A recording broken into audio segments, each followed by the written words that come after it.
So they're consuming a gigantic amount of energy, which comes down to 8 gigawatts in total, which is comparable to the electrical energy consumption of a country like Switzerland.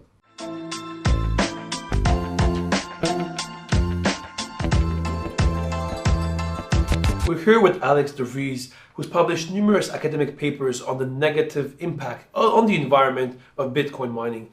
Alex, from your perspective, how bad is Bitcoin mining on the environment? So a single Bitcoin mining machine runs on roughly 1500 watts. Mm-hmm. A normal mining facility will normally contain between maybe 15 to 25,000 of those devices. And the whole Bitcoin network together features at least 4 million of those mining machines. So they're consuming a gigantic amount of energy, which comes down to 8 gigawatts in total, which is comparable to the electrical energy consumption of a country like Switzerland. So more than the pollution created by the mining itself, there's also obviously the pollution with these devices basically that are being used as well. Yeah, that's the second part of the problem. So first of all, you have these machines consuming electricity, and then you have to wonder what happens to those machines when they're done mining. Well, these machines are hardwired for a single task, which optimizes performance, which is great if you're mining. But the downside is then when you're done mining, there's no other purpose for these machines. So the only thing you can do is just throw them away, and they end up in landfills and incinerators. And the pile of e-waste is pretty big as well. So in total, you got to figure that the single machine weighs about 4 kilos. So all those machines together, the current generation has a weight of around 12 kilotons. If they all get thrown away, that would be the same electronic waste output as a small country like Luxembourg. Okay. But the same argument could be made for cell phones, for example, right? Once we've done with our old iPhone, we throw it away. So there's pollution there as well with any kind of electronic gadget.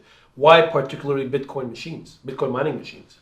Well, what's particularly shocking about Bitcoin is that the environmental impact it has as a whole is, well, it's not the end of the world at this time, but it's certainly not negligible. Right? We're talking about countries like Switzerland and Luxembourg. Yeah.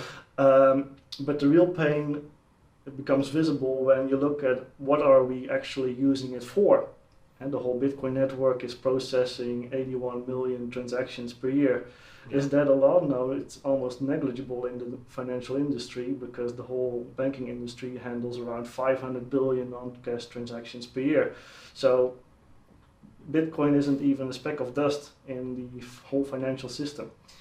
But it still consumes way more electricity. Yes, so the proportions are just way off, and it results in extreme footprints per transaction. So for example, the energy footprint per transaction is close to 800 kilowatt hours.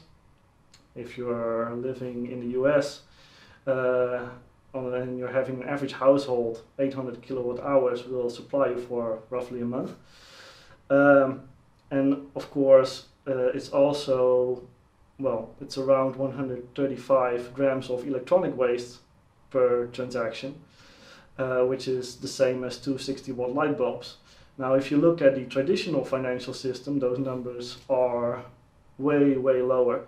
So a Visa transaction requires between 1 and 2 watt hours. We're not talking kilowatt hours, we're talking watt hours.